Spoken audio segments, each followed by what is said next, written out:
Oh, that's probably gonna stay now. Oh, I don't like doing this on camera.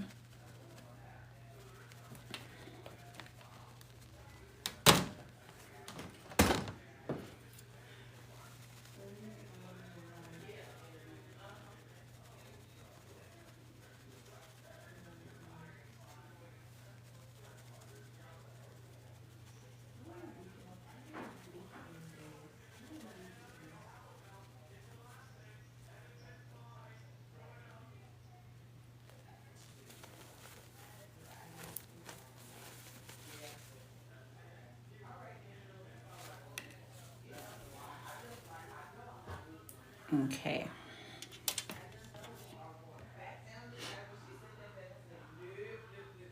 Oh, it's on screen time. FaceTime. Hey, Lainey. All right. Oh, let me look and see.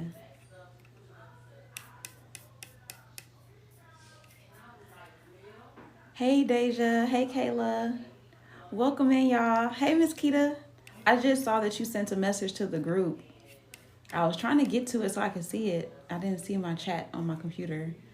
Thank y'all for tapping. I'm so excited, y'all, to talk about. We're talking about selling without being a sellout. Happy Wednesday! Happy Wednesday, y'all. Welcome in, y'all. I hope that y'all are excited to talk about this today. Thank you. I tried out this new concealer. My sister let me know that I probably shouldn't have used it all across my cheek because it feels like it's like pow. Like my cheeks are really like. It's fine though. We live now, so it's on here. It's on here. But I'm always like very like finicky about like concealer.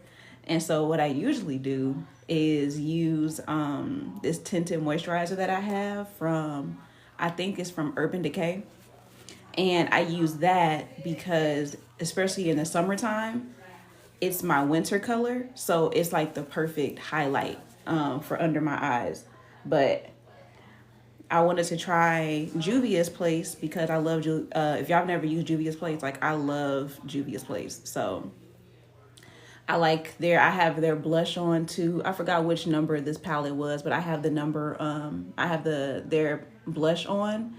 I love the pigment on the blushes, and I heard good things about the concealer, so I was like, I'm gonna try the concealer out. But thank you, Kayla. It does feel like it's like brighter than what I'm used to, but it's fine because we're here now.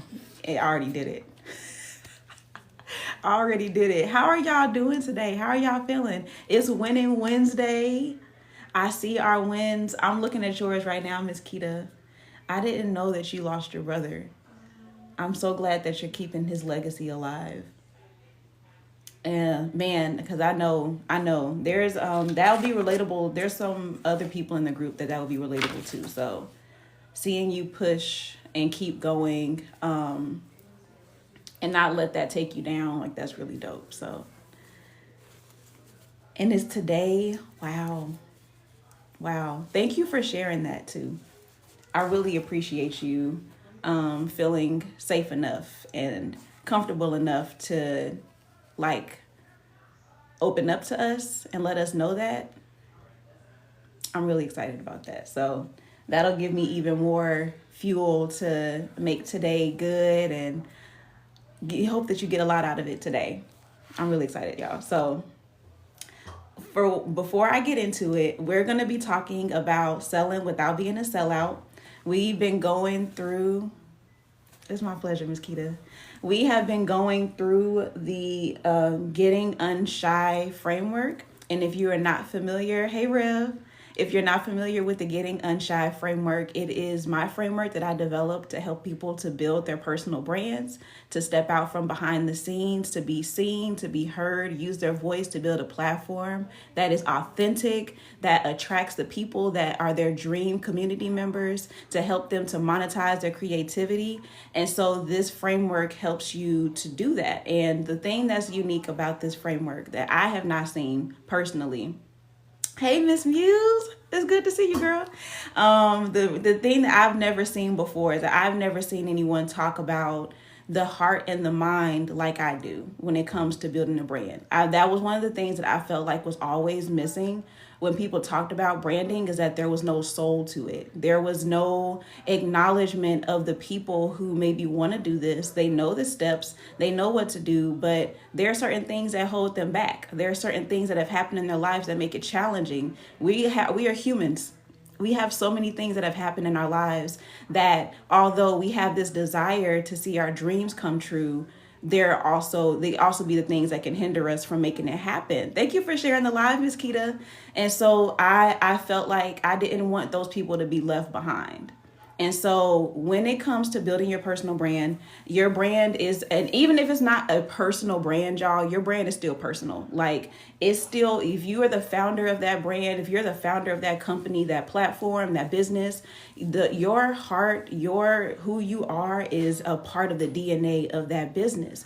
And so understanding what you want it to represent, understanding what the values are that make it who it is, it gives it that personality that it needs. It gives it that vision that makes it last long, So we've been going through, yesterday we talked about the heart and the mind, and we talked about identity. Those are the first steps when it comes to building your brand.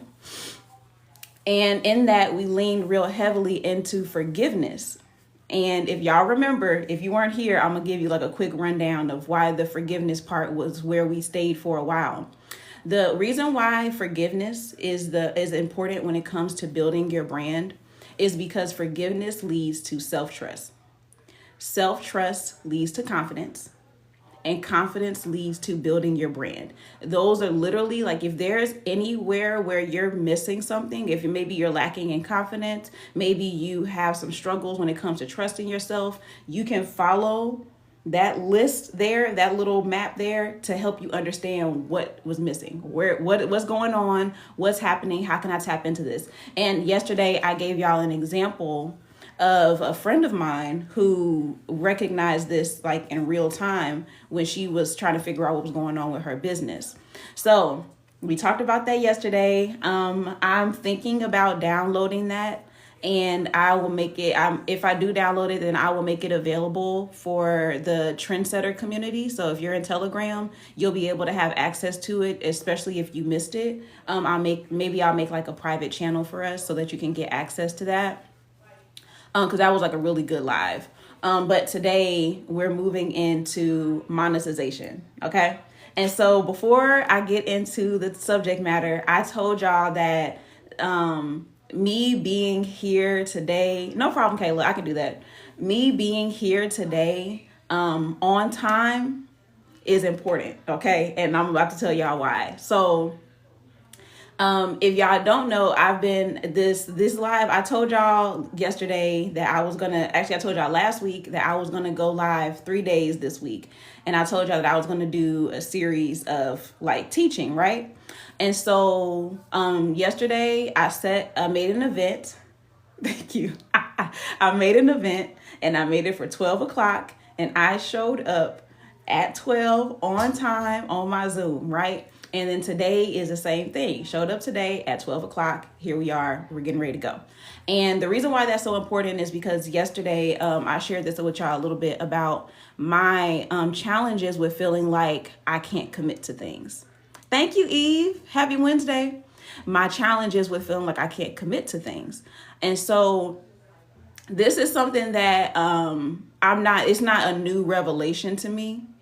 It is. Thank you, peace. It's not a new thing to me. Thank you for the follow. However, it's something that, because of how challenging it's been, it's something that I continuously work on. Hey, Velvy, good morning. And so I would tell myself, especially like when I first realized I was doing this, one of the things that I would always say is, how can I be trusted with this? I can't show up on time. Like I don't commit to things. Like I felt like I just was like this flaky person who just couldn't show up and be consistent.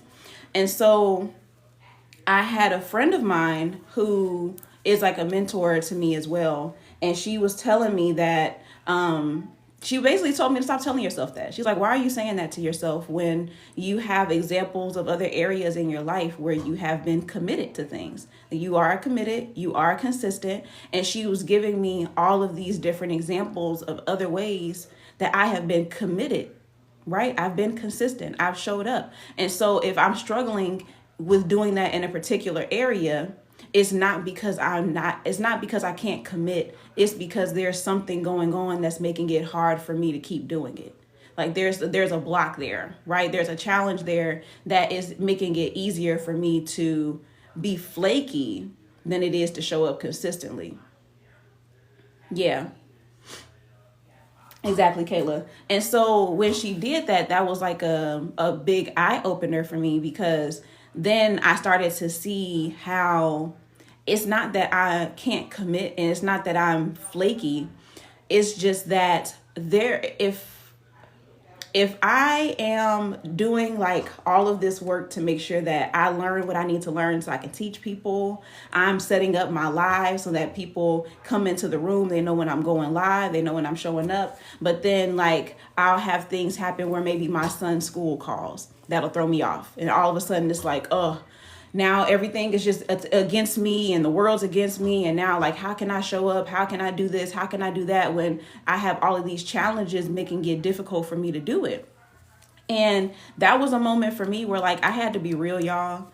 I'm usually very like, well, not usually, but I try to be very like patient with myself.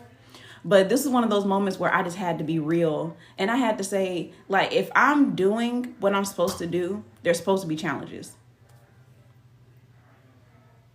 There's supposed to be challenges. Like if everything is easy, I'm doing something wrong. And I don't mean like the tussle and the fight, but I mean like there's going to be things that happen in life that are going to be challenges. Hey, Shop the Hood. There's going to be things that come up. And so like last week was definitely one that kind of it messed me up a little bit, y'all. I can't even lie. Like last week was very tough. It was very, very tough for me to show up. And so that was another reason why I resolved for this week. I'm going to set the time. I'm going to show up when I say that I'm going to show up. And I'm going to allow, if something happens where I can't do it, like I physically can't, I literally can't do it, then I'll make the adjustments. But what's been happening so far is that when I set the intention, I set the time so that people know when to show up. I promoted it. I'm talking about it. And now I'm seeing the results. And I told y'all yesterday that my numbers from my live were so much better because people know when to expect me. And so the reason why, like, even though it's not like it's thousands of people in the room, it's not like I'm speaking to an auditorium or an arena full of people, but it's just the fact that I'm literally seeing even like the incremental results of me doing the things that I need to do to show up for my business, to show up for myself, and to show up for y'all. And not being afraid to be intentional and try, even if the results aren't what I want or what I desire. But what's been happening is that they actually are. They actually are what I was looking for. I actually am seeing the results, and that makes me even more grateful. Good morning, Miss Daphne. It makes me even more grateful because, like, it's almost like being rewarded for doing what I need to do, which always feels good. We know you showing, so we know stop by. Oh, thank you, Velvy. Yeah, okay. So, and let me tell y'all another piece to this, because that was like more of like the like emotional side of things, which, you know, is important. But the other aspect to it is that when it comes to building your brand, when it comes to building your business, especially when you are doing things organically. So that means like you're not paying for ads. Maybe you don't have the resources right now to pay influencers, like you're bootstrapping this thing, right? It requires a certain amount of effort and consistency for you to see results. And there's just no way around it. Either you make time or you got the money. You know what I'm saying? And so when I looked at the fact that I was frustrated with my results with some things, especially when it came to, like, I'm gonna be real with y'all, okay? Y'all ready? Y'all ready? I was really frustrated with the results of the signups for this last cohort for the Getting Unshot Collective, right? And the part of it was that I was still messing around with how I wanted it to look, right? How I wanted to show up. I'm still learning how I want to market it. But one thing that I had to be real with myself about it is I had to look and ask myself, was I consistently showing up and talking about this thing the way that I needed to? Was I showing up? Was I showing up in the way that I know is the most effective for me? And was I showing up strategically? Was I showing up consistently? Was I following up with the people who said they were interested? Like, I had to be honest. I was like, how was I managing my time? And one of the things that was very obvious to me after I stopped fighting it is that, Jada, people don't know when you're showing up. And although you are consistent with posting, right? Or it's not like you're just like ghosting people. It's the fact that if you want people to show up, they have to know when to expect you. They have to know when you're going to be here. And for myself, how am I showing up? What am I doing in these spaces so that I am marketing myself correctly, right? And so one of the things that came from that was that I do really well when I'm teaching. When I'm teaching, here's a combination. When I'm teaching and when I'm telling stories. And I don't know if y'all noticed yesterday, like, I really like telling y'all all my business right now. Hey, friend. When I went live yesterday and I told that story, I was watching because my numbers went up when I started doing that. When I tell stories, when I make it applicable to people. Thank you, friend. When I help people to see what it looks like I don't necessarily have to teach with a whiteboard. Like, that's not necessarily my style, because although I can give you practical steps and tips and things like that, people learn best from me and I communicate best when I'm telling stories. And so I had to sit back and I had to think, okay, am I now trying to adopt other people's approaches to going live? Am I trying to do what other people are doing? Or am I showing up the way that I need to? Hey, soul of a man, it's good to see you. Am I showing up the way that I need to? In the way that's most authentic, in the way that resonates with people the most? Am I talking about what I want people to purchase? Like, am I showing up consistently? And this was important for me to be real with myself about, because then I couldn't be the victim. I couldn't say, oh, nobody's listening to me and nobody cares what I have to say and nobody wants this and maybe I'm doing the wrong thing. Maybe I should just give up. I couldn't say any of that because I had options. Hey, because I care. I had options. I had something that I was not currently doing that I could start doing to give myself different results. And so me showing up today, day 2, 12 o'clock, on time, on my Zoom with a game plan, that is important. That's important because I'm allowing myself to have the opportunity to see, no, maybe I wasn't doing, I had some options to market this better. I had some options to make this work better, more effective, more worth my time. Thank y'all for helping me reach my goal. I appreciate y'all so much. I really do. And so this is, it really, it's a big deal. That's why it's like my win, the fact that it's Wednesday, we still are going to have our last session tomorrow.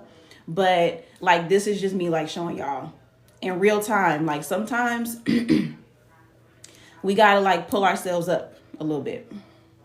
You got to be look, okay, am I really doing what I need to do or no? Am I using the best options? And that's why it's so good. And I'm going to go back to the branding piece for a little bit. This is why it's so important to understand who you are, understanding your voice, understanding how you communicate, understanding what works for you. How can I best get this word out, right? What is it that I want people to feel when they're in the room? What is it that I want people to experience? What I want them to take away from this? What types of products and services make sense for the kind of person that I am and the kind of brand that I want to build? All of these things come from understanding ourselves, which is branding. It's literally helping you to understand who you are. So I'm so glad you need to hear this. I'm so glad. But I just felt like when I saw that and I was thinking about what I wanted to share. Hey, Palm. When I was thinking about what I wanted to share and I saw everybody else's wins, I was like, yeah, I need to talk about this. I need to talk about this. And so that's my transparent moment. But I don't feel like, I feel so excited, like legit. I do. I know I don't look like it. I'm not always the most expressive person. I have to like force myself to be, but I'm legit like hype, y'all. Like I'm so excited to teach y'all this stuff because this is what I enjoy doing. This is what I love doing. And I'm doing it. Like I'm not waiting for anybody to say, oh, I'm hiring you or here's my money for this. I'm just coming on and I'm teaching what I know. Right? You see that I know what I'm talking about. And if you want to continue working with me, then you have the option to do that. It's okay, Palm. Thank you for subscribing. Oh, I appreciate that, y'all. Hold on, let me get my sound effects. And we are also at 5K taps. Oh, I love this. I love this. This makes me feel so good. Okay. So if you missed the beginning, don't worry, okay? We've already established that I am going to download this live. I'm also going to download the one from yesterday so you can listen to it. So even if you didn't catch it in the beginning, you'll have access to it. The only caveat is that it is going to be for the Telegram community, which is free to join. It's completely free for trendsetters only. That's where we all come together. All the creative entrepreneurs, we're in there. We have our Winning Wednesdays. We're sharing resources. We're encouraging one another. We're supporting one another. All of that is inside of our Telegram community. You can join it by clicking the link in my bio. And I'm going to make a channel where I upload these live so that you can go back and listen to them later. So yeah. Oh, thank you so much. I love seeing the little like badges next to y'all names. That makes me so excited. And the FTO, if you don't know, stands for trendsetters only. So you're literally a trendsetter once you subscribe. That's what the FTO means. So yay. All right, y'all. Y'all ready? So we're going to talk about the money. You are official, Kayla. You are official. Are we ready? So we're going to be talking about selling without being a sellout. My pleasure, y'all. My pleasure. I'm going to actually share the story from the book as well. So if you see me looking down, it's because I'm referencing the Getting Unshy workbook. And so this is the framework that I was talking about for personal branding. Every step that I'm going through currently is inside of this book. It's also inside of my program called the Getting Unshy Collective, which I am currently talking about. That's what I'm promoting right now. And so the difference between the book and the collective is that the book is just the book. You'll still have access to the Telegram community. So if you have questions, you can drop them in there. However, the collective is more hands-on, it's done with you. And when you step away from that program, my mission is to make sure that you are solid on what your brand is. You know what content you need to be creating to represent your brand, and you have a product that is ready to go. Okay, a product or a service that's ready to go. So that's my commitment to you when you join the collective. If you are not at that place where you're ready to make that investment yet, time-wise, then I would suggest getting the workbook just to get you like excited and give you a feel for what you're going to be working through. But the collective is the space where we work together on building it and establishing it. So if you're interested in joining the collective, I'm bringing up a document, y'all. So I'm not disconnecting, I promise. If you're interested in joining the collective, just DM me the word collective. There should be something. The link doesn't work. Okay, let me put you down and I will reach out to you. because I know it's been giving some people problems sometimes. But if you want to be a part of the collective, and if you want to just start off with getting more information first, then DM me the word collective, and I'll get to you right after the live is over. Okay, and I'll get you the more information that you need for it. Until then, we are going to start talking about monetization. I'm bringing up some more information on there. No problem. It's showing up on your other page. Oh, yay. Oh, now I can follow you on this. I'm guessing your original page, that's your business page, right? Okay. Before I get into it, while I'm looking for it, y'all, do y'all have any questions about monetization right now? Because I know some people knew what y'all were in for when you came in here, because I talked about it yesterday. And I told y'all that if you have questions, that I want you to bring your questions to the live. So if y'all have any questions about monetizing, let me know. And this can go for like product suggestions, or like what should I start off with. You can ask me about pricing. You can ask me about even some of the struggles that you might have with monetizing. Oh, yay! You ready?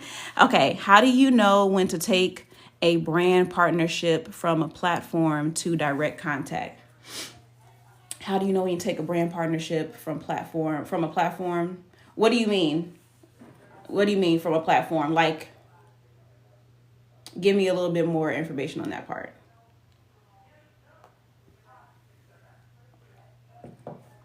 One of the things that, while you're typing that, Kayla, one of the things that I've noticed is a big hindrance and a big like hang up for people, like the collective or from the lobby.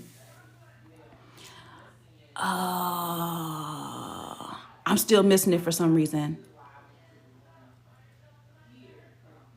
I'm still missing it from some reason. Like podcast to in-person interview. I think you take the conversation to direct contact if you see the platform hindering you. I'm so sorry, y'all. Can somebody come up real fast and explain to me what's going on? I don't know why. It's like it's not clicking. I don't know. Hey, y'all. I don't know if this is what Kayla talking about, but sometimes when you're on some of these apps and you're looking to get brand deals or partnerships with people, it can hinder you more than it can help you from being on the partnership or on the platform. Like the platform offers a space for you to connect with brands a lot easier. However, when you do connect with those brands, you're able to negotiate better through direct contact versus what the platform allows for them to kind of set pay, if that makes sense. So you make some initial contacts there. Yes, hey, how nice to meet you here. But now let me take you off of here so I can actually we can actually truly do business the way we both need to do business to benefit both parties, not just one. But Kayla's here, so I don't know if that's what she was talking about. Hey, girl. I can't lie. I was flipping my quesadilla while you were explaining Bullet, but but just okay. So I got that brand partnership with the Own Mushroom through a platform called From the Lobby.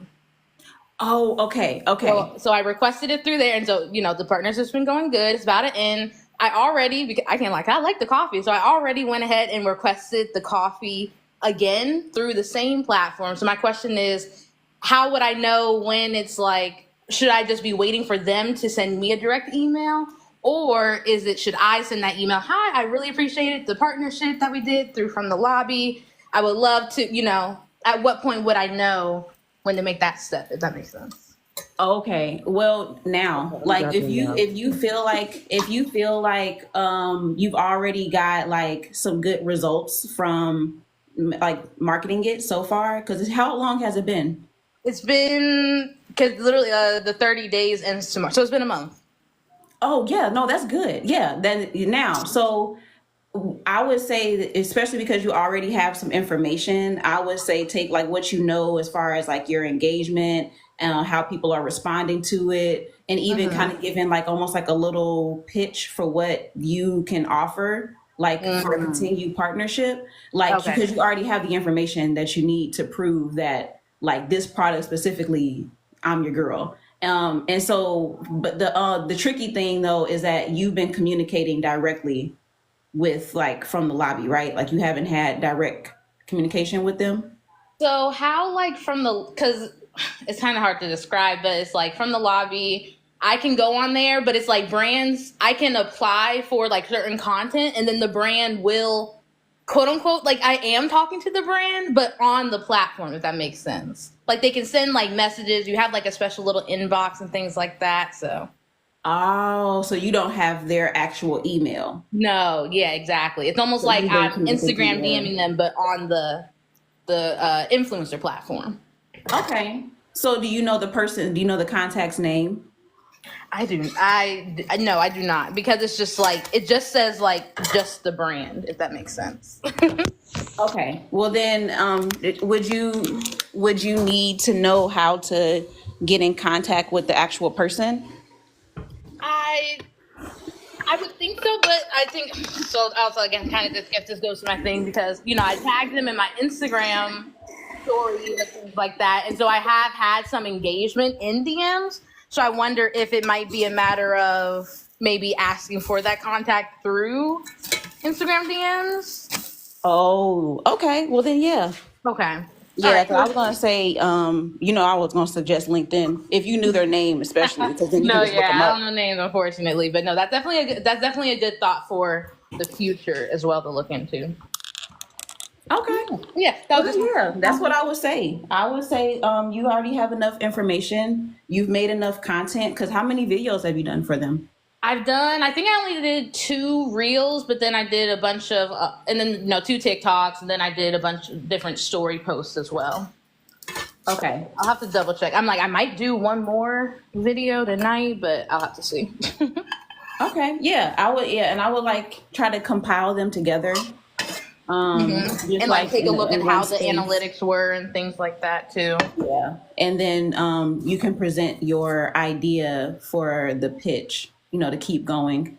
That's And that'll be really good because then you could talk about them actually paying you up front as opposed to just being commission based. I agree. Okay, that sounds great. Well, I appreciate Yeah. that. Just real quick, Eve, the platform, it's called From the Lobby, which is kind of hard because when I be saying it, you're like the Yeah. lobby, but it's From the Lobby. So it's fromthelobby.com. I'll see if I have like a special referral. I don't know, but yeah, it's been good so far. And then I had another brand reach out about a gifted collab, but again, good place to start, good place to get practice rounds in. So I'm grateful for it.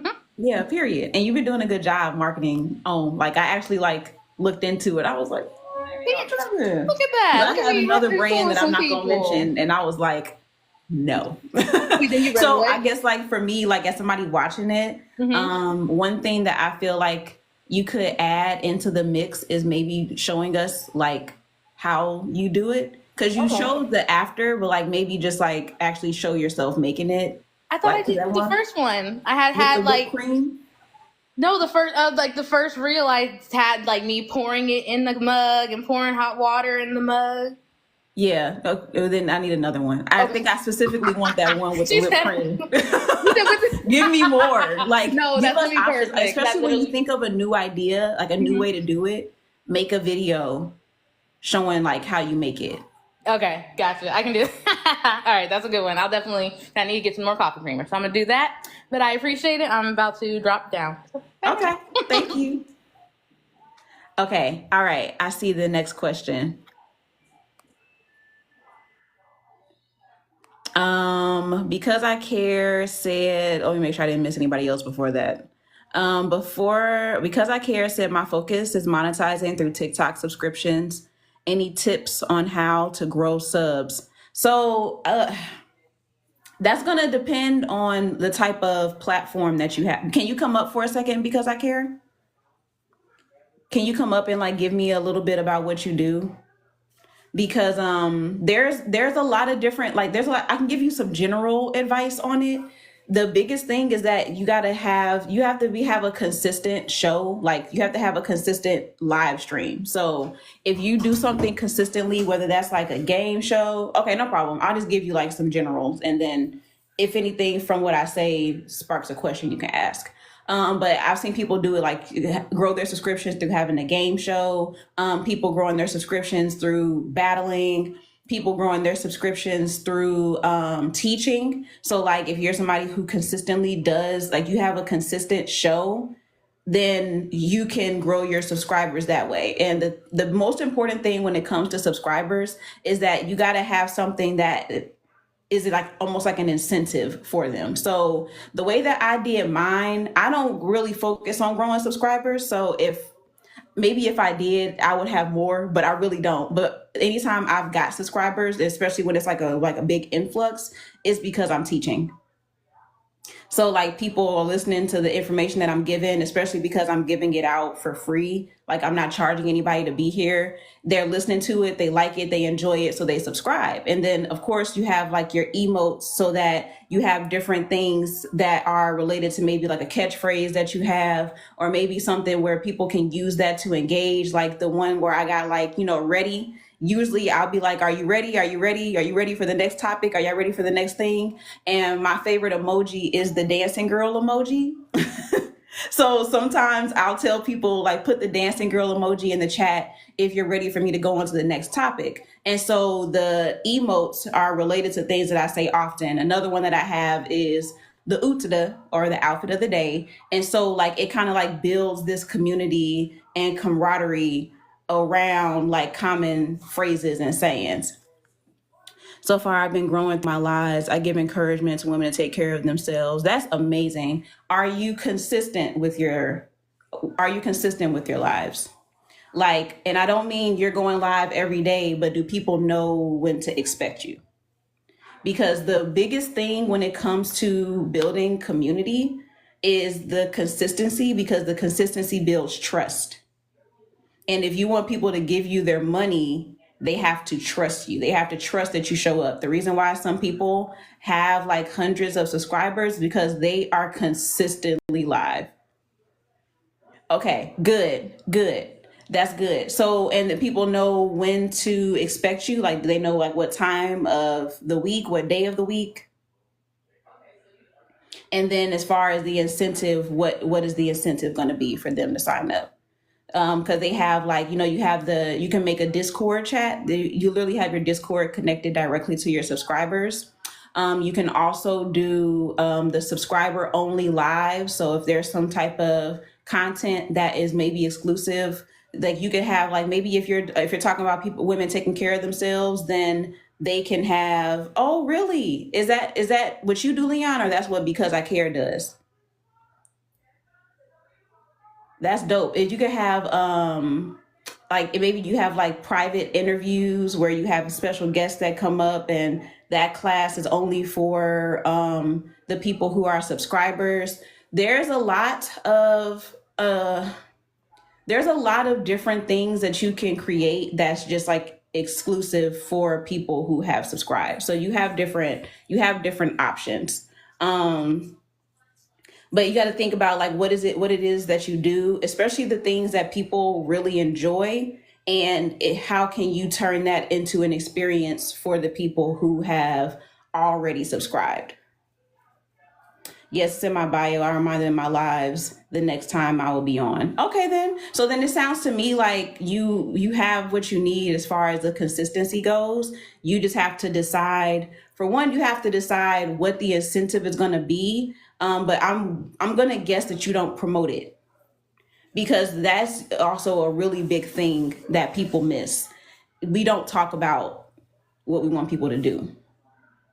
We just expect them to do it. And so if your goal is to grow your subscribers, then you're going to have to start mentioning that, for one, you're growing the subscribers. Talk about what the incentives are for them subscribing. And then another cool thing to do is to have goals. So you can set goals automatically. You can set goals automatically when it comes to subscribers on TikTok. So you can have different things, maybe different levels or different things that'll unlock if you reach a certain level. We reach our first 10 subscribers, we're going to do this. And we have this level, we're going to do this. And so not only does that make people excited, because when you have a goal, people want to rally behind that. Like they get excited about wanting to support your goal. But then also, if there's an incentive in it for them, then it feels like they're all winning. So those would be the two things that I'm gonna bet you're probably not doing. Like you're probably not talking about it enough, and you're not explaining what the incentives are that people will get from being a subscriber. And then you also haven't really set the goals that you want to achieve. And one thing that's important too with that, and that actually kind of goes back into the monetization in general, is that if you got to have a goal in mind that you want to accomplish for particular reasons. So let's say, for instance, that you want your payouts from TikTok to be enough to cover. Let's start off small. Like you want it to cover like your phone bill, right? You want to be able to have enough consistently coming in from your subscribers to cover a phone bill. Then that's where you start to work backwards. Okay, if this is the number that I need to make every month in subscribers or in payouts, how many subscribers is that? Set my goal for that. Okay, now I've set my goal. Now my next thing to think about is, what am I going to offer people? What is the incentive for being a part, like being a subscriber? And then even with that, within that, you have those different levels. You have different tiers, so you can charge different prices for different levels. I'm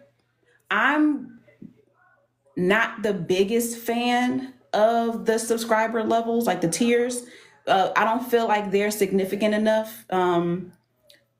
Not even that they're significant enough. I just don't personally feel like I'm willing to do that much segmenting inside of TikTok. But if TikTok is like a really big part of your income, like the actual platform itself, then you might have more incentive to have different tiers and offers different stuff for different tier levels. But I feel like usually like the incentives between the different tiers isn't exciting enough for people to want to invest at a higher number. So you can have different levels so that you can get more subscribers, but having different perks for each tier might be a little tricky.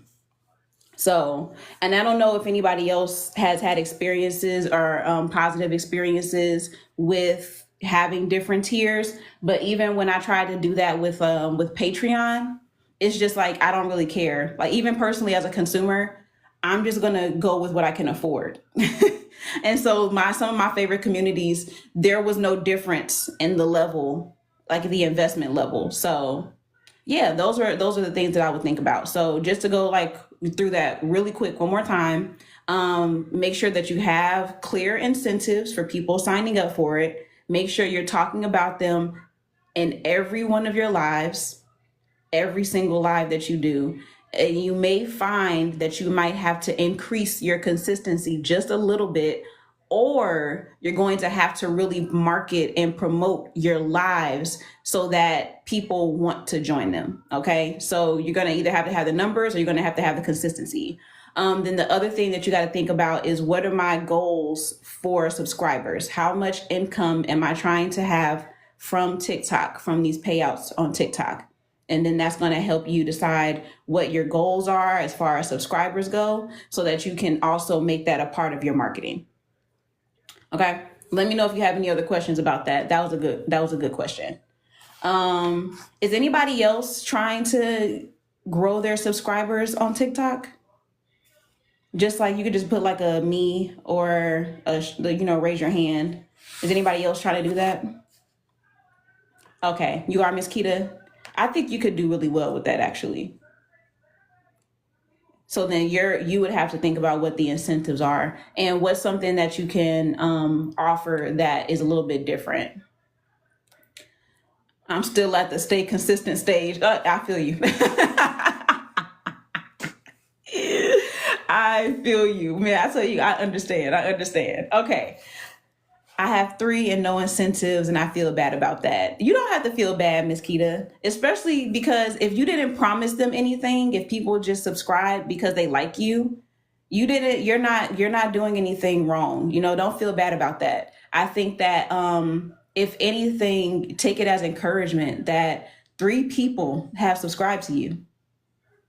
So that means if 3 people can subscribe to you, then that means 6 people can subscribe to you, and then 18 people. And then I don't know what the multiplication of that would be after that. I'm just thinking of numbers. I was trying to think of I was doing it by 3s or 6s. I don't know what I was multiplying by, but y'all get the point. The point is that if you can get 3, you can get more. So especially if you didn't promise them anything, if you didn't say this is what you were going to give them, then you don't worry about it. Don't feel bad. Just know that, if they're willing to sign up, how much more could I get? Thank you for sharing, Sharon. So yeah, but that does bring me to a good point. When it comes to the incentives, y'all, less is more. Okay, less is more. It can be very damaging to your brand and to your reputation if you promise people things that you are not able to deliver on. And so, and we can get into this place where we want to give so much because we're trying to overcompensate. I'm just gonna say what it is. We're trying to overcompensate, especially because we're dealing with people's money, and so we can feel uncomfortable with taking their money, and being worried whether we can deliver results, right? And so it's always better to think about bare minimum. Yeah, bare minimum. What can I promise people? And stick to that promise. And then as it grows and as you start to show yourself first that you can be consistent in this, because managing a community is a lot of work. Even on TikTok, it's still a lot of work to manage a community, to manage a group. And so you want to make sure that you're not promising more than what you can deliver on. So yeah, I promote on live and content. I share incentives and have my goal. I believe I need to do more lives. Yeah, you might have to do more, especially if your goal is to grow your subscriber base. Yeah, it's a lot of work. TikTok, it can get tricky because TikTok makes it simple to do it. This is probably one of the simplest ways I've seen to grow a community on social media, which is not a bad thing, but it can make it difficult for people who have a tendency to try to overdo it or overcompensate. So just be mindful of that. Be mindful of what you can realistically commit to, because outside of this, we have lives and we have businesses. Okay? We cannot give our all to TikTok, no matter how great the platform is, no matter how great it is for your business. Hey, Ryan, we cannot give everything to this platform. You can't. You cannot. You are not an employee of TikTok, okay? It should be working for you. And so that I'll keep all of those things in mind as you're thinking I want to grow. I want to use this. Thank you, Ron. I want to make sure I grow my subscriber base. I want to have that money coming in from TikTok or from payouts. That's all fine and dandy. But you want to be thinking, if TikTok doesn't exist years from now, what other options do I have? What alternatives do I have? Hey, Ashane. All right. So these are all really good, y'all. These are all really, really good. So the thing that's so interesting, and sometimes it can be kind of like a hang up for us. If for everybody that's coming in, let me give y'all a welcome first, because the numbers just kind of went up for a second. Say it again for the people in the back. I don't know what I said to repeat, Ron. Tell me what I said. Hey, Kuma.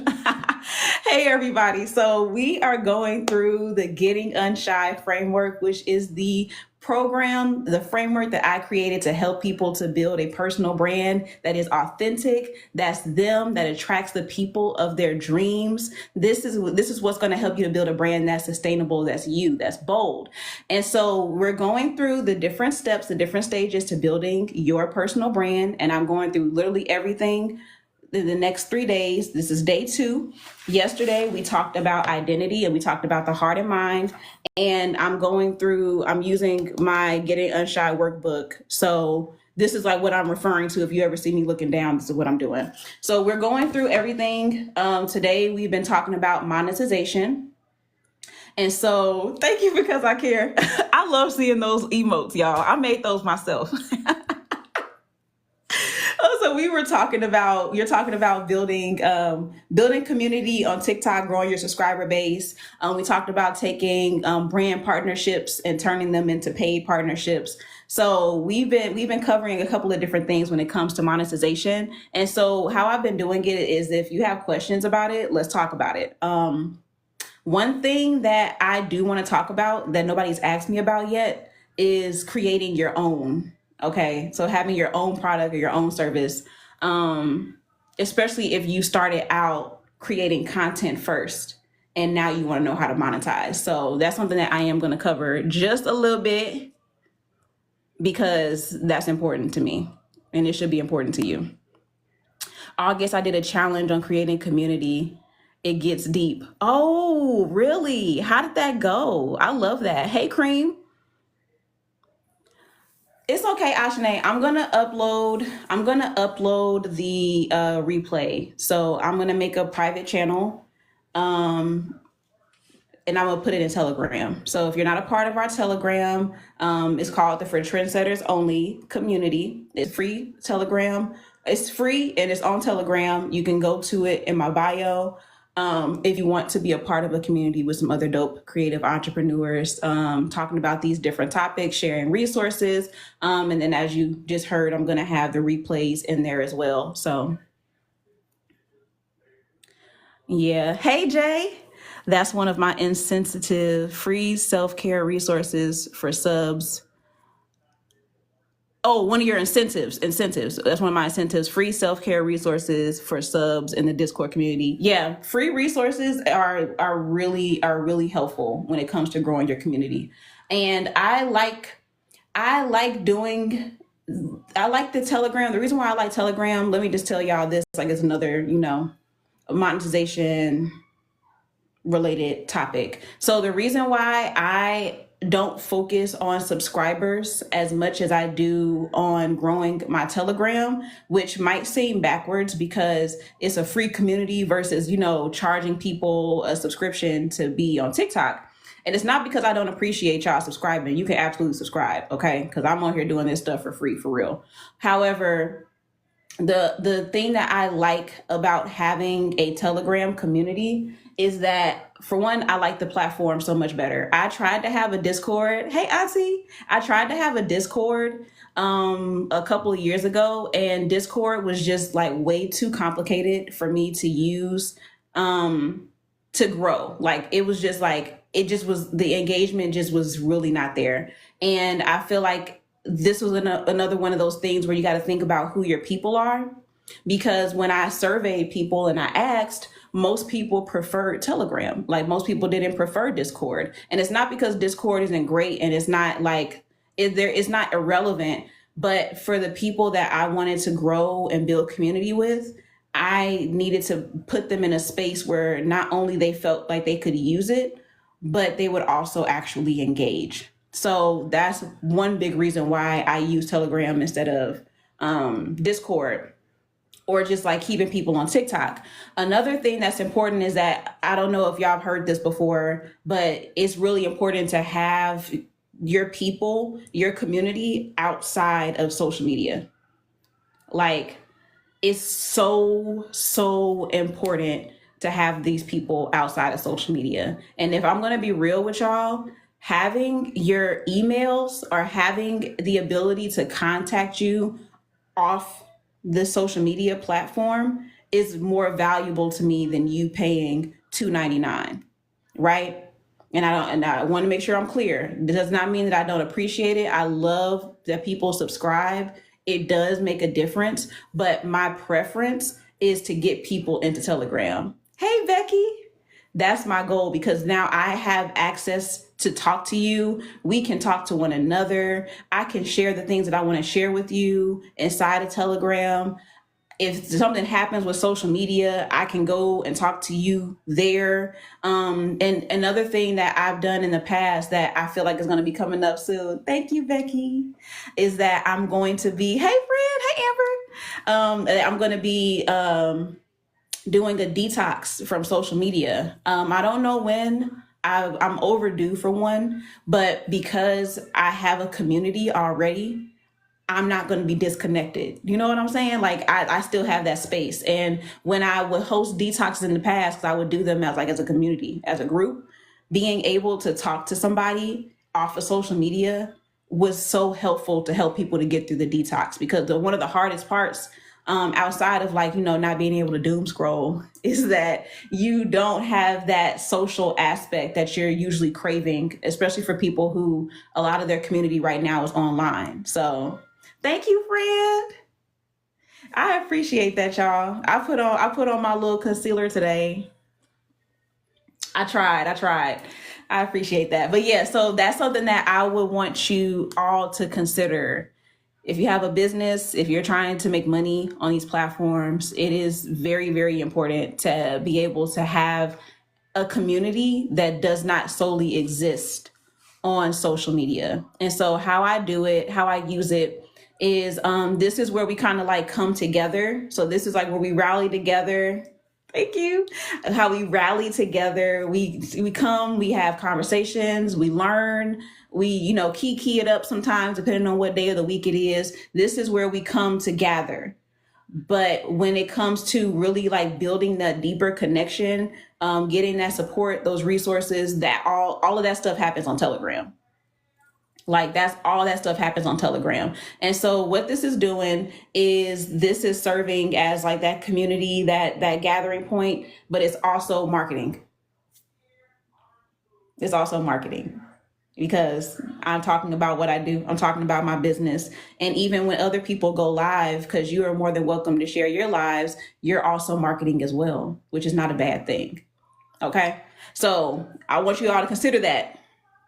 Monetizing on here is great, but let's think long term. What are our other options? All right. Yeah. So just be considering what that looks like for you. Okay, y'all. So the last thing that I want to talk about when it comes to selling, before I get into this topic, if you want to be a part of the collective, the Getting Gunshot Collective, I am opening enrollment up. We're going to be starting the end of October.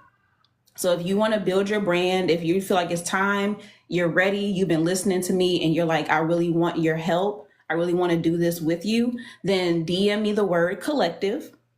And after the live is over, I will reach out to you and I will give you more information so that you can, look through it and make an informed decision. And if it's for you, then you can sign up to be a part of the next cohort in October. Okay. So, let's see, I want to see, because we covered some of this stuff. We covered some of the stuff that I did want to talk about. One of the biggest things, I'm going to talk about two things, because we actually did cover this topic here. So how many people have heard of okay, Ms. Keita, I'm looking forward to it. How many people have heard of like a customer journey or a funnel? Like you could just raise your hand if you've heard of that before.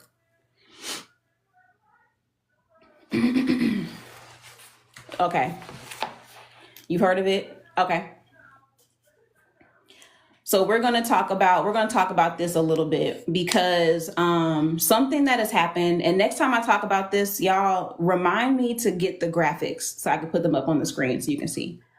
But the thing that's been happening lately, especially with the boom of social media. Okay, Ms. Keita, I'll break it down for you. With the boom of social media, and particularly with TikTok, is that the traditional idea of a funnel has changed. Okay, so the funnel is basically a system. It's like a flow of people not knowing your brand to becoming like loyal customers or loyal clients. And so in the funnel, it's called like a marketing funnel or a sales funnel. People start off as like people who just don't know you or they're encountering you for the first time. And then the funnel gets smaller because the people who are just encountering you, a smaller number of people are going to maybe sign up for your email list, right? And then from that email list, an even smaller number of people are going to actually purchase a product from you. And then from that group, the funnel gets even smaller, and those are the people who are like hardcore, loyal, whatever you put out, they're following you. They're also the people that are going to be the ones that are like ambassadors, right? And so this funnel has been something that's been taught for like years and years and years when it comes to marketing. It's almost been like this. It's been the standard for a long time. However, because of social media, especially TikTok, the funnel has now kind of like turned into not even a funnel anymore. Like it's completely shifted. And so now instead of people having to see you and then, see your content and then they have to see your content 7 times, there are some people who will literally hear what you're talking about and they will purchase on the spot. Like and some of us have experienced this before when we've sold our products on TikTok, or when we see somebody talking about something on TikTok, we buy it immediately, right? There are some people who will listen to you for months, and then their first purchase with you is like a four figure service. And I'm like legit, y'all. This has happened to me before. So people I didn't even know were watching me reached out and was like, "Hey, I want to work with you. I know you got this service," and signed up. I've had people who have listened to me teach and literally like called me and was like, I know that I want to work with you. So like that whole like journey from finding out who I am to trusting me was very short. Like I didn't have to sign them up for an email list or nothing. Like they heard me and they knew they wanted to work with me. And so you have different, the journey is not the same anymore. And so because it's not the same, thank you for the gifts. I almost called you Gigi because of the G's. Because it's shifting and it's changing. Thank you, Miss Keita. I'm glad that comes through. That really means a lot to me. Because that's shifting I've decided that I wanted to talk about those different like touch points, because it's still important to have some type of system, like some type of flow, especially when it comes to being able to automate the things that you do, because the automation is the part that like can really eat us up sometimes, in terms of like being able to like keep up with the people who want to work with us, keeping up that communication with people who have purchased from you in the past, like just really like building that community. That's the part where a lot of times it can be challenging if you don't have like those automations and stuff in place. And so I got to mirror my live so y'all can see this. So this is what I call the customer journey. And this is not by any means like exhaustive. Hold on.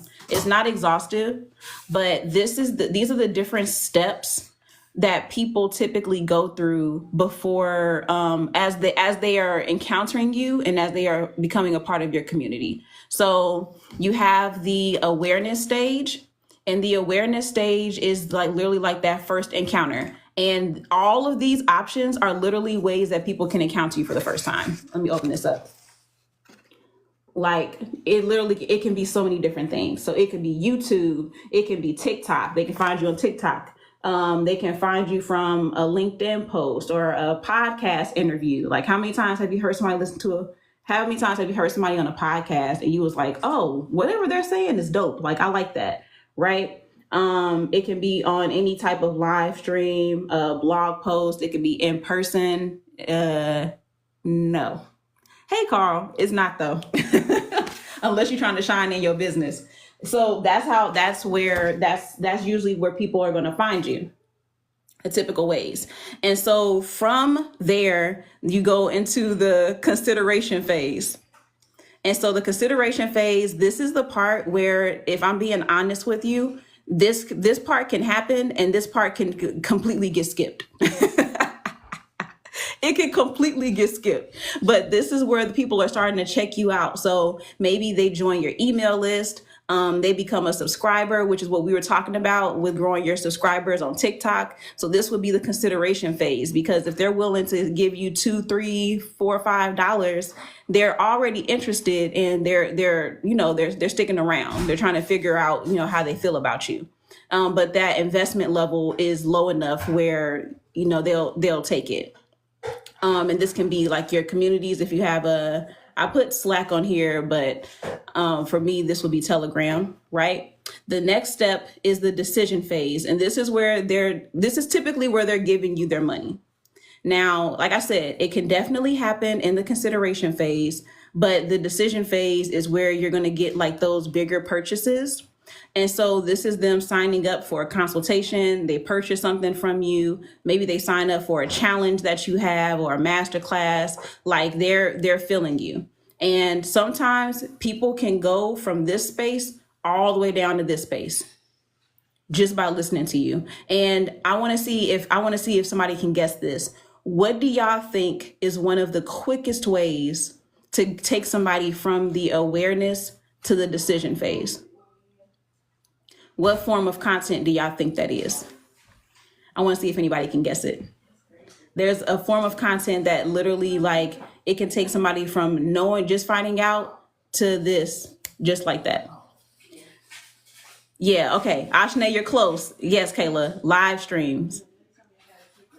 Live streams. That is one of the quickest ways to take someone from just finding out who you are to making a decision, because what it does is it builds trust quickly. The person's getting to see how you move, how you act in real time. They're seeing that you know what you're talking about. They see that you are teaching something, or you have really good recommendations for food recipes.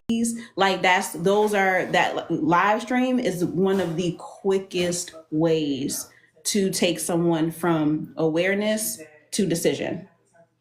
Okay. It definitely works. Yeah, y'all, Caleb met me on live. Caleb met me on TikTok. And like within like the next one, she had already like purchased the workbook. But yeah, it's really like, it literally is like one of the quickest ways, y'all. So if there was ever an incentive for you to get on live and figure out how to do lives, then this would be the reason why. Can somebody put in Telegram, can somebody remind me to share a live stream quiz? There's a quiz that teaches you, doesn't teach you. It's a quiz that tells you your live stream style that I just took. And actually, I might share it. So y'all let me know if it sounds like me. But can somebody put it in Telegram? Just literally put, Jada, don't forget to post the quiz. And then I'll come back and I'll post it in there later. And then the last step, that is the loyalty. Every time I say loyalty, I think about Kendrick Lamar's song. Literally, I'm like, loyalty, loyalty, loyalty. That's literally like playing in my head right now. And I'm trying not to give into it, but it's intrusive. But this is the last step. Thank you, Miss Keita. This is the last step, okay? This is the people that like locked in, okay? All right, tenfold, no switching sides. I'm saying the lyrics from the song. But anyway, these are the people that are the private clients. They're people who purchase multiple products from you. This is the people I was talking about, where you drop anything, they're buying it. They are the people who maybe would join a retreat or a VIP weekend. They're the people who subscribe to be community members or ambassadors or affiliates for you. Like these are the people that's gonna ride, okay? And so when it comes to the decision and the loyalty phase, this can take some time. Okay, this is the part where in between these two phases here, you're nurturing people. And maybe I'll adjust this one day. I'll add that in there. But you with it, between those two, this is where you're nurturing people. This is where you are keeping up with what they're doing. This is where you're showing up to their lives, right? You're going to see their content. You are keeping up with the stuff that's happening in their life to a certain degree. I'm not saying you got the besties, but you are really like invested in building that space. And so that's the part where you're really like building trust with them. You're building that rapport. That's how you create loyal people. Those are the people that like literally like whenever you post something, they share it just because they know it's good, just because they know you, right? And so that's really it. Like that's the journey right there. And so your goal, depending on where you are, sometimes you are making content that's really focused on awareness, like tiktok TikTok, doing like guest workshops and webinars,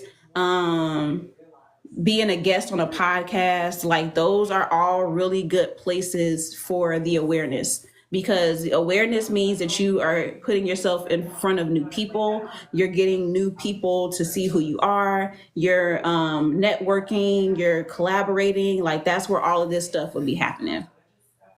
Hey, niece. I am having a good day. I hope you are too. And then between the awareness and the consideration, you don't really have much control over this.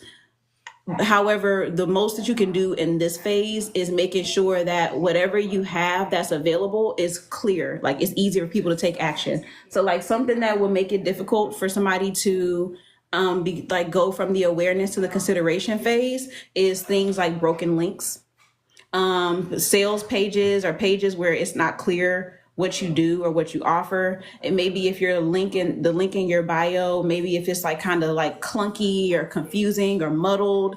If your website is not clear or easy to use, maybe it's unresponsive. Or even if we're talking about like getting people to subscribe on your TikTok or on YouTube or whatever, if it's not clear what they're getting from you, this is where you will start to feel like there would be some holes, some gaps between the awareness and the consideration phase. So that's why it's important not only to know your brand, but to make sure that it's communicated clearly so people understand who you are and what you do. Now, when it comes to the decision phase, between the consideration, decision, or awareness and decision, these two are pretty similar. So you want to make sure that not only is it easy for people to give you their money, like don't make it hard for people to give you their money, but also what you are delivering. So like this is where that promise that you're giving people is you're delivering on that promise.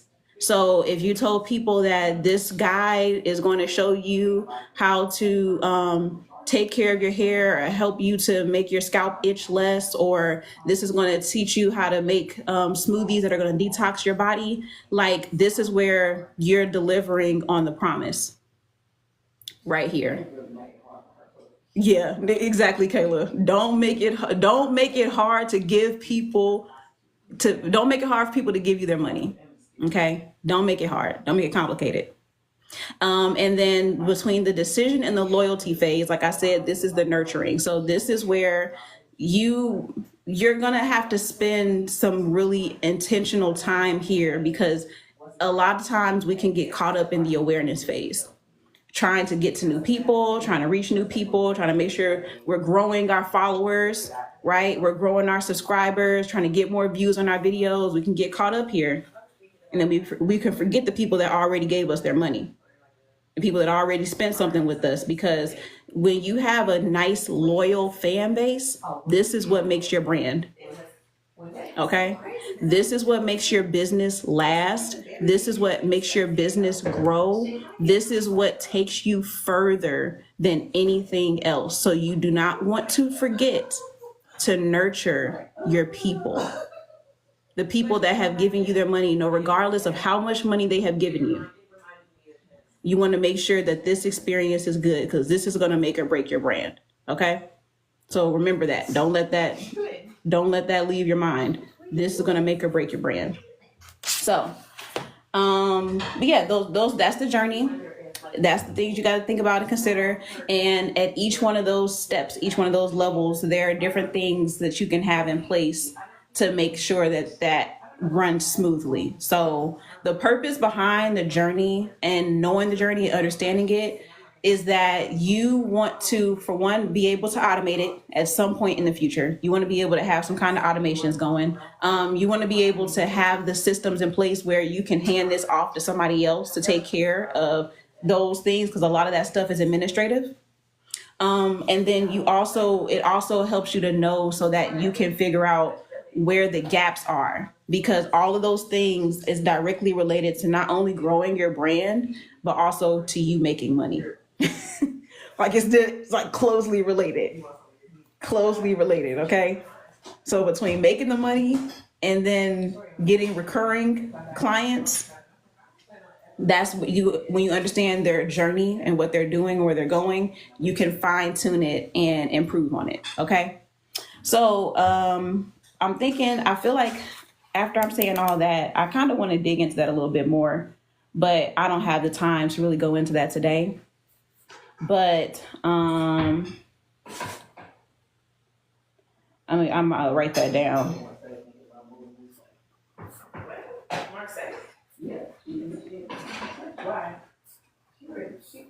What do y'all think about that? What are y'all takeaways from that part? I'm interested to know. You should have told her DC is Atlanta with a master's degree. That's what I told her. I said DC is Atlanta, but people like Polish. Yeah, they're not stupid and they have actual money. Yeah, but they'll pay. Yeah. Okay. I'm looking through here.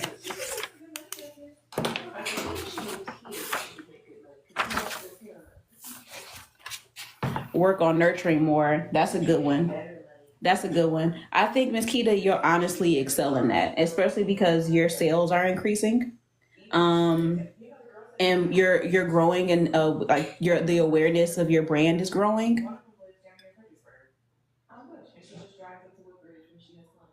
It's still not okay. I'm gonna send you something because I care. Actually, can you? No, I think I should be able to. You can't click the link, but you can copy and paste the link. But I'll send you the link again, and if that doesn't work, then I'll send you a new one. Definitely makes me want to think about how I want to make that transition to community building. Do I start going off social media now before my future product launch?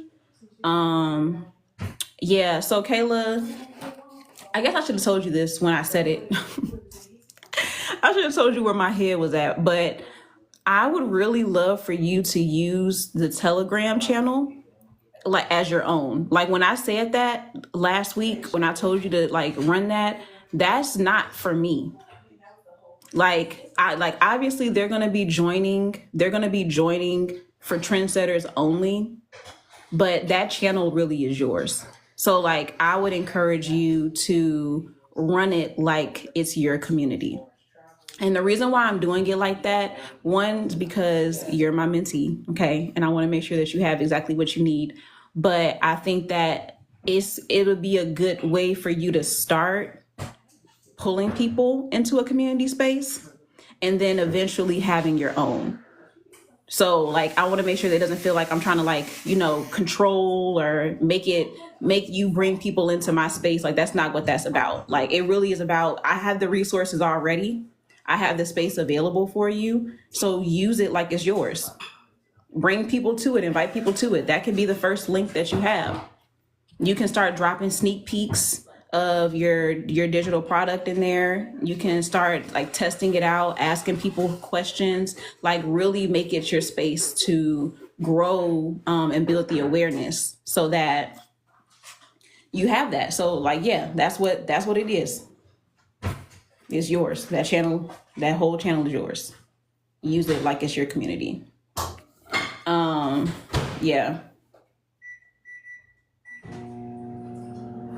Yeah, no, that's literally what it is. That's what it is. That was my heart when I started it, y'all. I promise you, like it really is not it's really not my thing. Like, it's our thing, it's our space. So, okay. Yeah. Yeah, so be intentional with it. Use it however you need to. The last thing that I'll say, y'all, I'm so glad that y'all got so much from this conversation. If you do have any more questions about monetization, drop those in Telegram. And I'll definitely answer what I can. If I don't have the answer to anything, then I'll let y'all know. I'll research it, or I'll find somebody that does have the answer. And then outside of that, I really do want y'all to think about what could be some potential barriers to you receiving people's money. And I'm going to leave it on this topic. I'm going to end on this topic. So, one of the things that I've talked about before, my pleasure, Miss Keita. One of the things that I've talked about before that was a really big challenge for me is I really was making it hard for people to give me their money. And I was doing that by rejecting the people who wanted to work with me one on one. There was a period of time where I legitimately would not do it because my first experience working with people one on one, actually, there's been a couple of experiences. So, a couple of things was happening.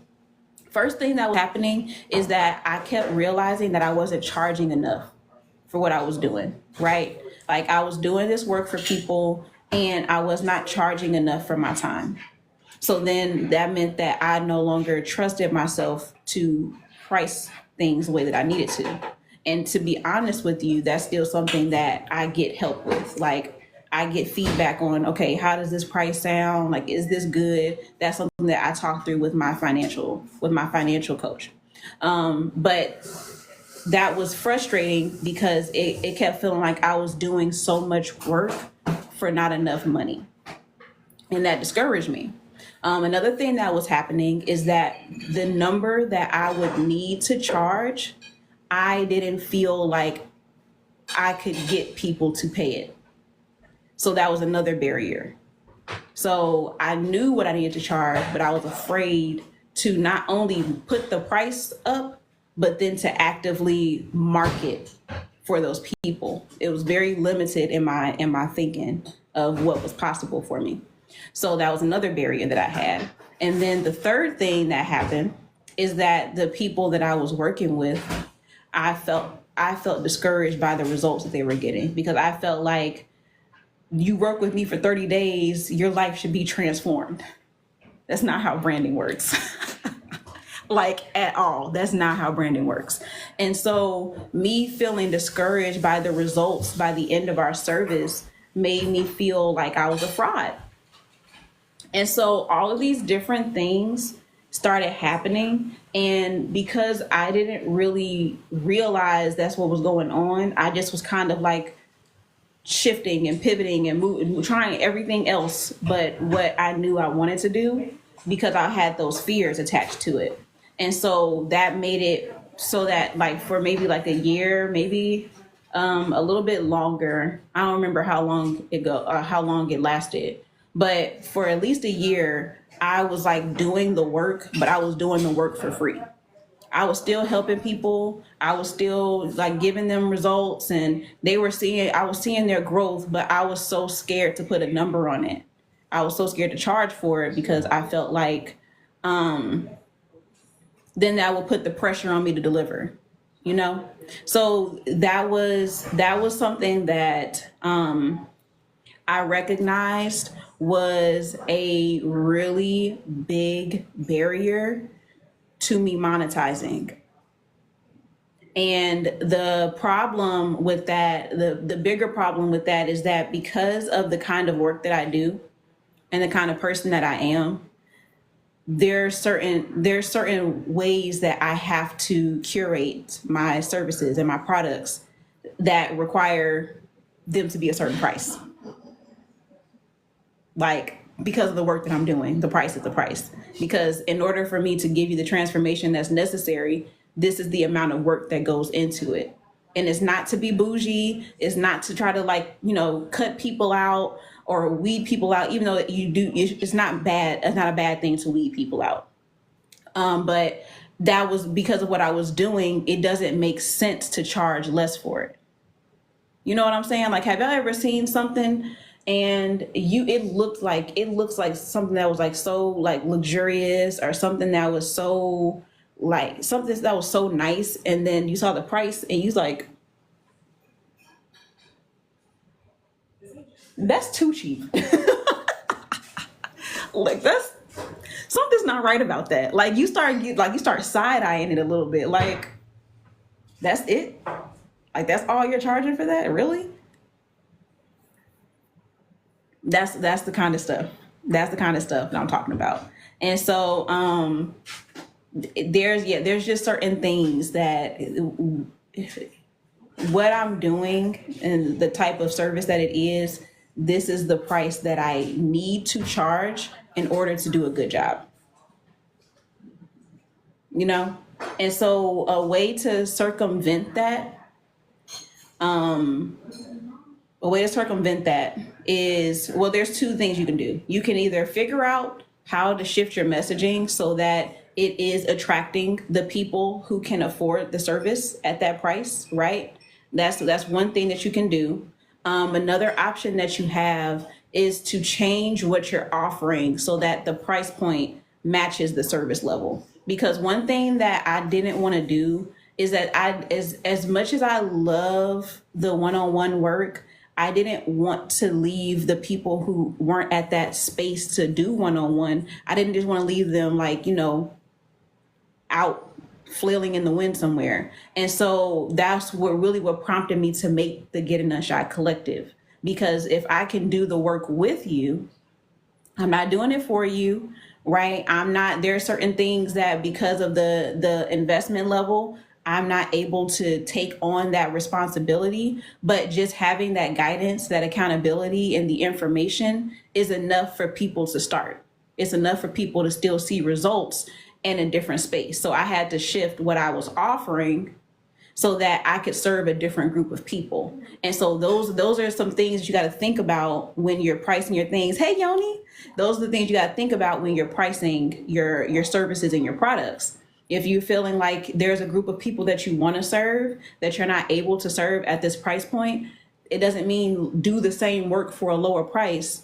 What can you offer that it doesn't deplete you, but still serves those people at a different price point? So that was like a really big shift that I had to have when it came to selling. I love that, Belvie. That's a really big shift that I had to have when I was selling. And so I want you all to consider that, whether I feel like my suspicion is that for most people, the struggle is charging more.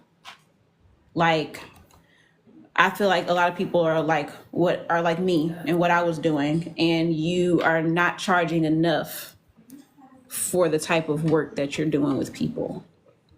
And so this is where you got to be like, you got to have a, real conversation with yourself. Or you're rejecting the people that want to give you their money because you're afraid that you can't deliver. Yep. It definitely does. It expands what you can offer, expands your variety, your product suite, your services.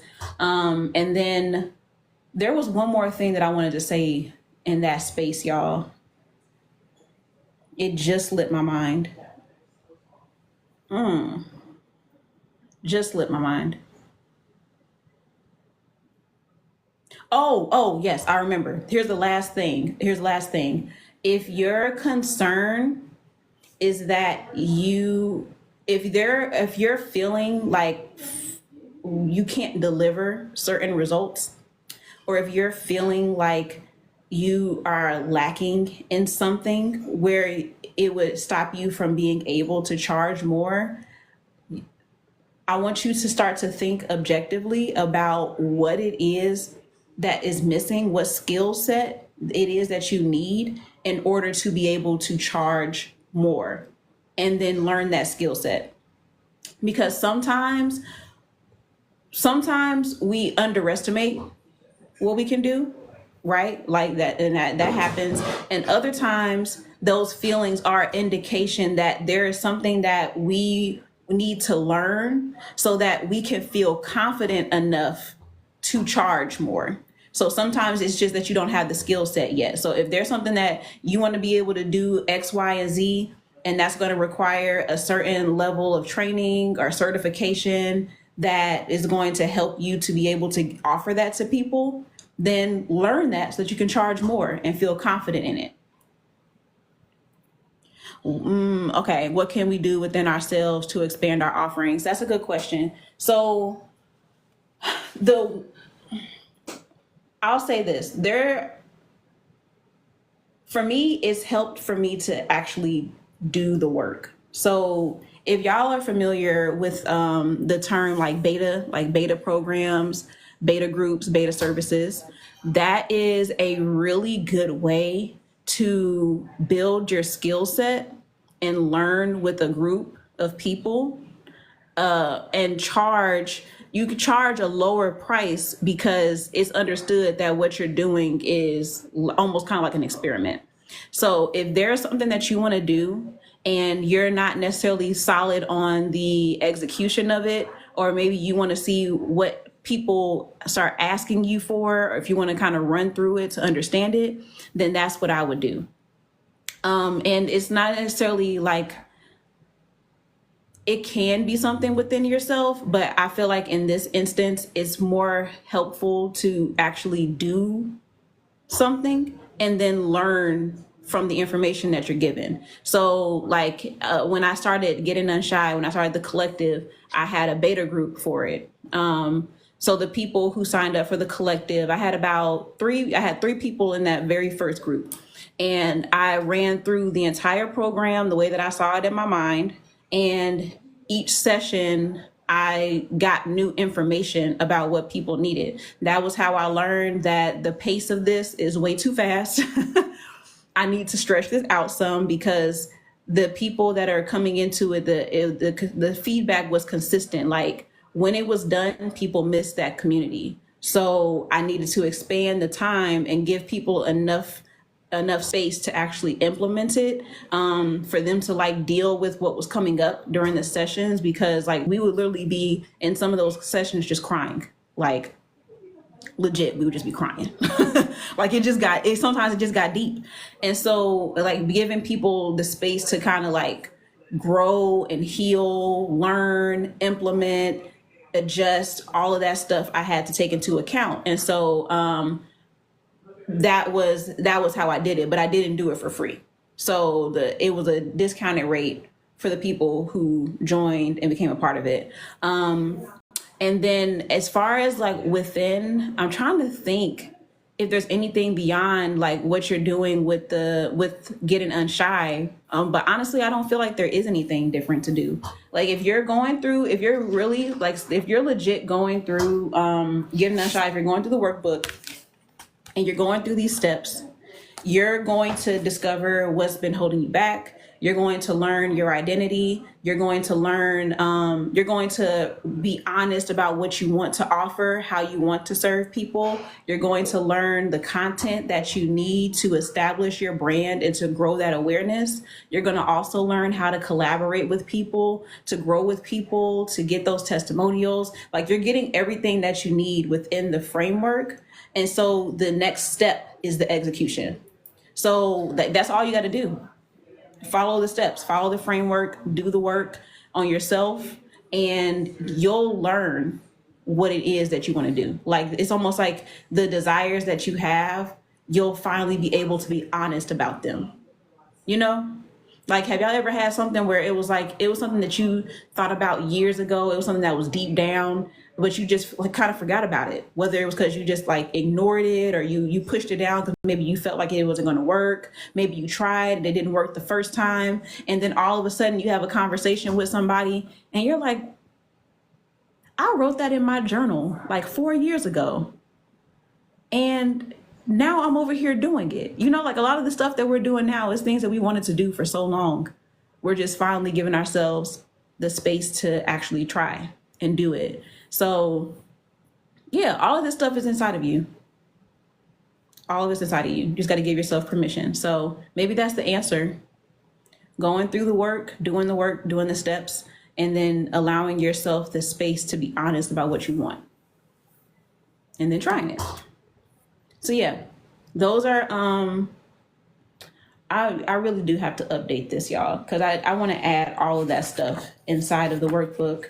But when you join the collective, I'll make sure that this section is going to be fleshed out more, and I'm going to go into more detail about this topic specifically, because I feel like it's the one that is going to be the biggest challenge for people.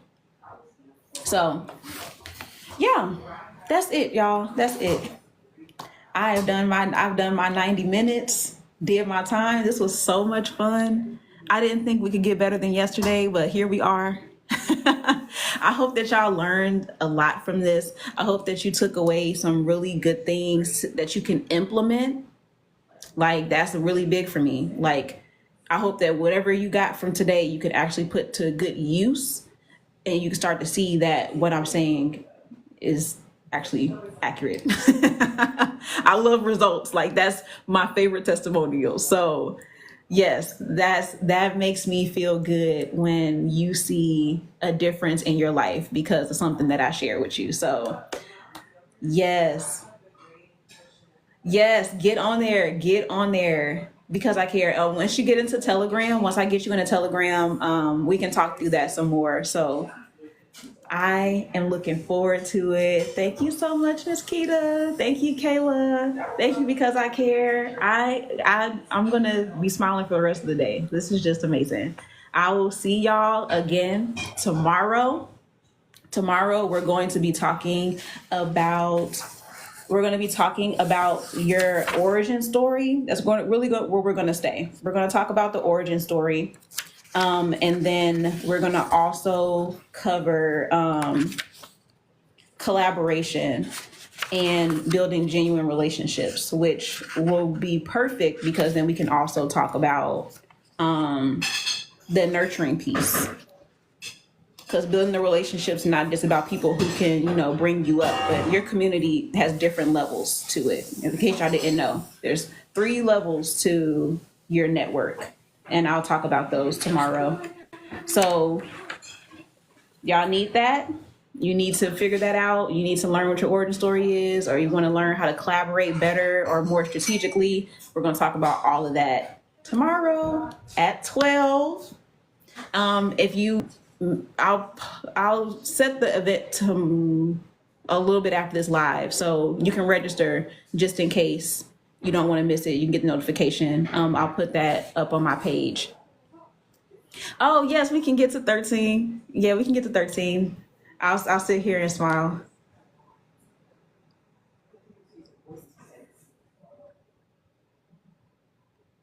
Hey, Kuma. Okay, we made it. We made it.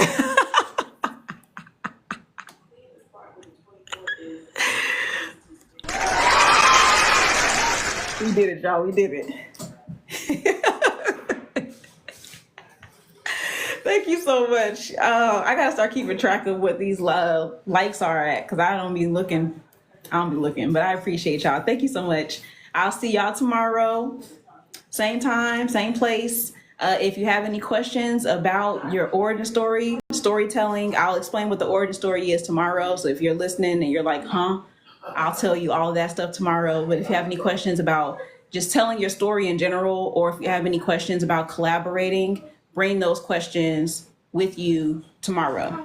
Okay? Bye, y'all.